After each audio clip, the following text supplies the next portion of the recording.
जय श्री राधे, जय श्री कृष्ण।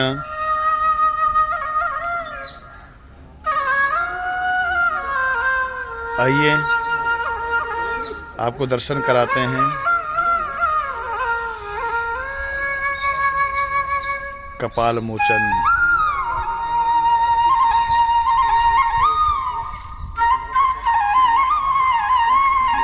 यह ब्रह्म कपाली गौबच्छा मंदिर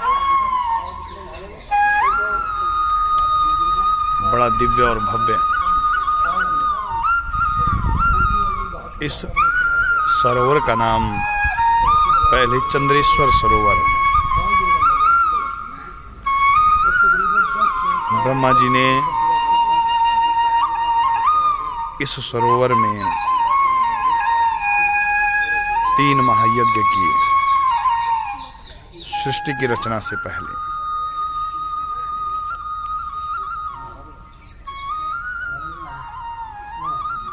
कपाल मोचन कौमी एकता का भी एक जीवंत उदाहरण है, क्योंकि यहाँ जितने सनातनी आते हैं उतने ही सिख समुदाय के लोग भी यहाँ आकर के दर्शन स्नान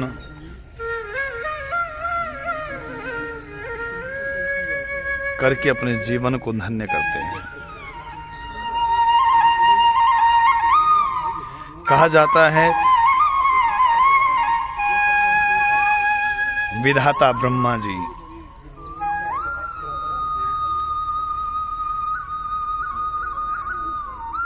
एक बार अपनी ही पुत्री पर आसक्त हो गए, जो भगवान शंकर को ठीक नहीं लगा। भगवान शंकर ने अपने नखाग्र से ब्रह्मा के सर को काट दिया।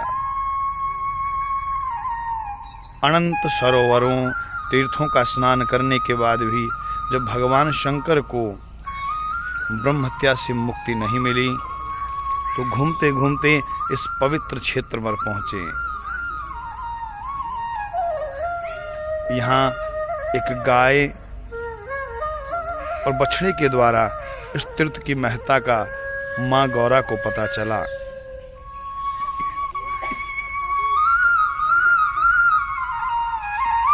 इस कहानी को यहाँ के मुख्य पुजारी के द्वारा जानेंगे। सज्जनों, इन पवित्र तीर्थों की महानता का वर्णन पहला स्नान सोमसर तीर्थ, दूसरा ऋण मोचन और तीसरा स्नान सूरज कुंड में करके जीव सभी ऋणों से हो जाता है उरीण।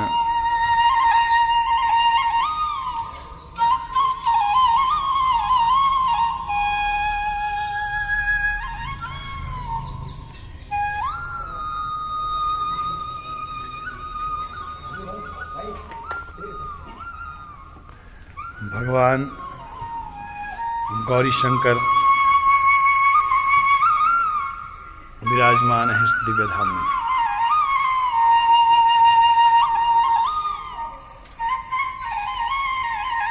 साथ में एक गाय और बछड़ा।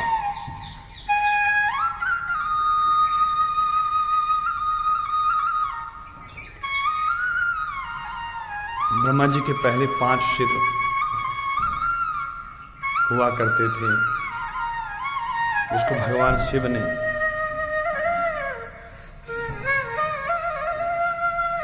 अपने नखाग्र से काट दिया।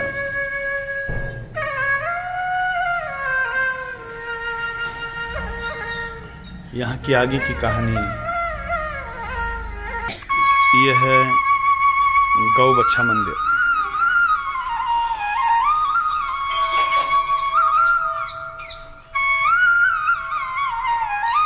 आइए यहाँ के तीर्थ पुरोहित से जानते हैं यहाँ की पूरी कथा।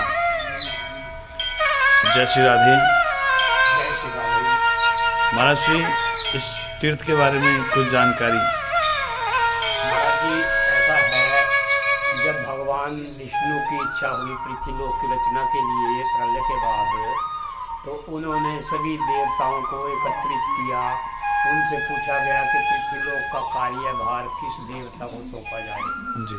तो सभी ने ब्रह्मा जी को नियुक्त किया कि ब्रह्मा जी ही सृष्टि का निर्माण करेंगे। तो जब ब्रह्मा जी सृष्टि पृथ्वीलोक के अंदर पहुंचे तो उन्होंने ये एरिया नियुक्त किया, कुरुक्षेत्र से आदिबद्री तक, इधर जमुना जी से मारकंडा तक, ये 84 कोस या इसका बीच है, इसको सिंधु वन का नाम दिया गया है। फिर उन्होंने इसके अंदर 3 हवन कुंड बनाए। ये जो सरोवर है इसमें सोम यज्ञ किया गया, सोम नाम चंद्रमा का ही इसका आकार है। दूसरे सत्यनारायण यज्ञ किया गया, तीसरे में सूर्यदेव, भगवान सूर्यदेव के लिए। 3 यज्ञ करने के पश्चात भगवान ब्रह्मा जी ने सृष्टि की रचना आरंभ की। उनके यज्ञ को देखने के लिए यहाँ 33 करोड़ देवी देवता सभी को उन्होंने आमंत्रित किया, यज्ञ देखने के लिए आए। जब वो यज्ञ चल रहा था तो उसके अंदर से भगवती सरस्वती प्रकट हुई। तो उनकी सुंदरता को देख के थोड़ा भगवान ब्रह्मा जी का मन जो डगमगाया, तो इस कारण भगवती सरस्वती ने भगवान शिव से आराधना की भी मेरे पिता की नीयत के अंदर तो थोड़ा खोट है, तो इसलिए मेरी कोई सहायता करो। तो भगवान शिव ने देखा भी ब्रह्मा जी इतने विद्वान हैं और बुद्धिमान हैं, तो उनकी ये कूट दृष्टि सरस्वती के ऊपर कैसे डली। तो इस कारण भगवान ने देखा भी ब्रह्मा जी के सर के ऊपर एक बकरे का सर उत्पन्न होने लग रहा और उनकी बुद्धि भी जानवर जैसी क्यों हुई। तो इस कारण जो भगवान शिव ने वो ब्रह्मा जी का 5वां मुख काटा, तो उसके काटने से भगवान शिव को ब्रह्म हत्या का दोष लगा और उनके सर के समान ही भगवान के हाथ के ऊपर निशान बन गया। तो भगवान ने देखा भी मेरे को तो ये ब्रह्म हत्या का दोष लग गया और ये उनका सर जो है उनके निशान बन गया, तो इसको दूर करने का क्या उपाय किया जाए। तो भगवान सभी लोगों में फिरे, कहीं भी वो ब्रह्म हत्या का दोष उनका दूर नहीं हुआ। जब वो ब्रह्मा जी के पास पहुंचे भी, ये आपका शीश काटा और मेरे को ये ब्रह्म हत्या का दोष लग गया, तो इसके निवारण के लिए कोई उपाय बताओ। तब ब्रह्मा जी ने कहा कि आप पृथ्वीलोक के अंदर चले जाओ, वहाँ सिंधु वन का जंगल है, उसके अंदर सोमसर नाम का तालाब है, वहाँ स्नान करने से ये पाप आपका मुक्त होगा। तो भगवान सभी तीर्थों पे स्नान करते फिरे, तो कहीं भी वो पाप दूर नहीं हुआ। जब काशी जी में स्नान कराते तो ब्रह्म हत्या बाहर रहती, जब वो वहाँ से चले तो ब्रह्म हत्या उनके साथ फिर लग गई थी। जब वो कुरुक्षेत्र के एरिए में पहुंचे तो उन्होंने देखा पहले इसके अंदर 368 तीर्थ थे। जब भगवान ने देखा भी इसके अंदर तो इतने तीर्थ हैं, अगर एक दिन रोज भी स्नान किया गया तो 1 साल का कार्य छिड़ गया। क्यों ना किसी गांव या नगरी के अंदर जाकर इस बात का पता किया जाए कि यहाँ सिंधु वन का जंगल कौन सा है, उसके अंदर सोमसर नाम का तालाब कौन सा है। तो यहाँ पहले बहुत बड़ी नगरी थी भद्रापुरी, उस नगरी के अंदर देव शर्मा नाम का ब्राह्मण था। तो भगवान शिव भी फिरते फिरते उसी ब्राह्मण के घर पहुंच गए, उनसे आग्रह किया भी एक रात आपके घर काटने कोई अच्छा स्थान हो मेरे को बता दो। तो ब्राह्मण ने कहा भी मेरी गौशाला है, उसके अंदर मेरा गाय और बच्चा बंधा हुआ है, आप अपना आसन लगा ले, जैसा मेरे से सेवा भाव होगा। तो वहाँ जो भगवान टिके रात्रि का समय था, तो ये बच्चा अपनी माँ गाय से बात कर रहा था कि हे माता, ये जो ब्राह्मण है सवेरे मेरा नाक मुख छेदन करके और मेरे को बदिया करके हलों में जोतने का कार्य लेना चाह रहा, अगर ये ऐसा करेगा मैं तो सवेरे इसकी मृत्यु कर दूंगा। तो माता कहने लगी कि भगवान शिव पृथ्वीलोक के अंदर घूम रहे, उनका तो ये ब्रह्म हत्या का दोष दूर नहीं हो रहा और हम तो जानवर योनि के अंदर ये पाप कैसे दूर होगा। तो बच्चा कहने लगा कि माता मैं चढ़ते चढ़ते जंगल के अंदर बहुत दूर तक निकल गया, इसके अंदर एक ऐसा सरोवर है जहाँ मैंने एक सन्यासी को स्नान करते देखा और उसकी ब्रह्म हत्या का दोष दूर होते देखा, अगर ऐसी बात हुई तो स्नान हम भी वहीं कर लेंगे। तो सवेरे ही जो ब्राह्मण ने तेली को बुलाया बच्चे का नाक नुक छेदन करने के लिए, बच्चे ने तेली को भी और ब्राह्मण को भी दोनों को ही जान से मार दिया। मारने के कारण गाय को भी और बच्चे को भी ब्रह्म हत्या का दोष हुआ। उस दोष के कारण इनका सफेद से श्याम रंग हो गया। तो आगे आगे बच्चा, पीछे पीछे गाय, इनके पीछे भगवान शिव भी चल दिए। जब इन तीनों ने इसके अंदर स्नान किया तो इनका ये काले से सफेद रंग हुआ। जो हिस्सा पानी से ऊपर था, जैसे कि मुंह पर उठाया था, सींग ऊपर थे, वो हिस्सा काला रह गया। उसके बाद जो भगवान शिव ने स्नान किया तो उनके हाथ से वो ब्रह्मा जी का कपाल यहाँ दूर हुआ। फिर उन्होंने इसका नाम सोमसर से बदलकर कपाल मोचन किया। कपाल नाम सर का, मोचन नाम छुट्टी। उसके बाद भगवान श्री राम आए, फिर भगवान कृष्ण आए, गुरु नानक देव जी, गुरु गोविंद सिंह जी, सभी धर्मों का समन्वय। जय। बहुत सुंदर पंडित जी, बहुत बहुत धन्यवाद। आपने तीर्थ की महिमा को बताया, उसके लिए बहुत बहुत आभार। हमने सुना है कि आपके पास गुरु गोविंद सिंह के द्वारा ताम्रपत्र लिखा हुआ है। दर्शन करो। कहा जाता है गुरु गोविंद सिंह भंगानी का युद्ध जीतने के बाद यहाँ आए और उनके द्वारा ब्राह्मण जी के इस परिवार को, आप थोड़ा ऊपर को लिख करके दिया कि आप यहाँ के अधिकारी हैं, पुरोहित, तीर्थ पुरोहित के रूप में। इनको ये 2 बार यहाँ गुरु गोविंद सिंह जी का आगमन हुआ। गुरु नानक देव जी यहाँ आए।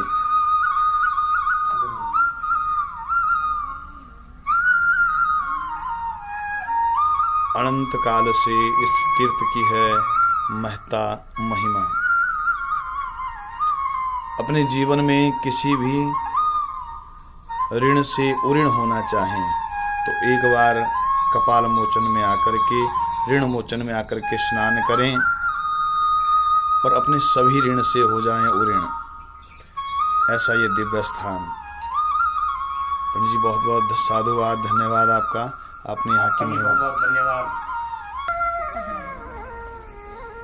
भगवान के भक्त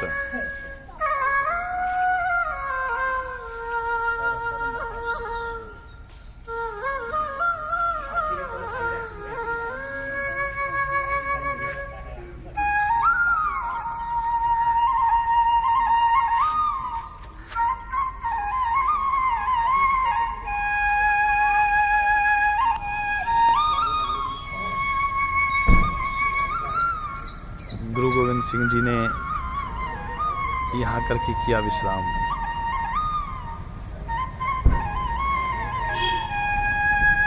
धार्मिक एकता का जीवंत उदाहरण है ये कपाल मोचन तीर्थ, जिसे ऋण मोचन भी कहते हैं। दिव्य और भव्य मेला लगता है। कौन से महीने में मेला, कौन महीना लगता है? कार्तिक मास की पूर्णमासी। कार्तिक मास की पूर्णमासी को यहाँ बड़ा भव्य और दिव्य मेला लगता है। गुरु महाराज जी के जन्मदिन पर गुरु गोविंद सिंह जी के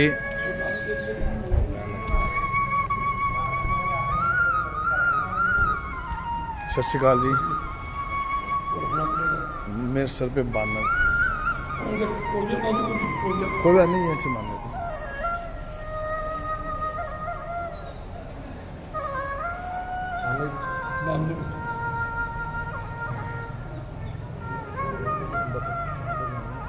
हाँ, हम बात तक ही बनाएंगे।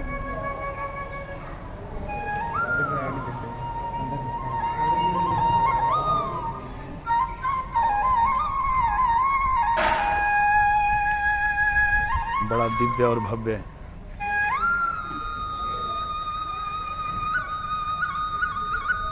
ऐतिहासिक गुरुद्वारा, जहां कार्तिक पूर्णिमा को संपूर्ण भारत से सिख आकर के करते हैं स्नान।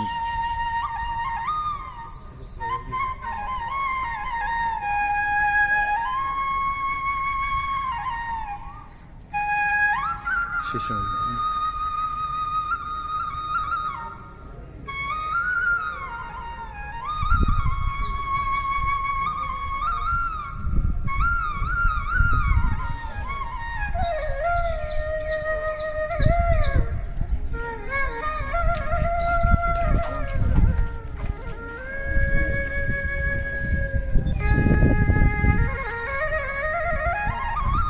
गुरुद्वारे के परिसर में सुंदर सरोवर,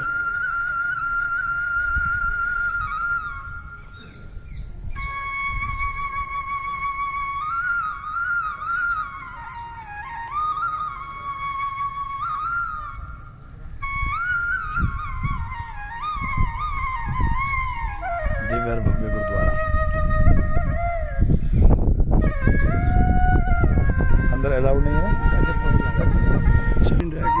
गुरु नानक देव जी का जन्मदिन। गोविंद सिंह जी यहाँ आकर के गुरु नानक देव जी के जन्मोत्सव को मनाया। 40 दिन इस धराधाम पर रहे, 40 दिन तक इस भूमि को किया पवित्र।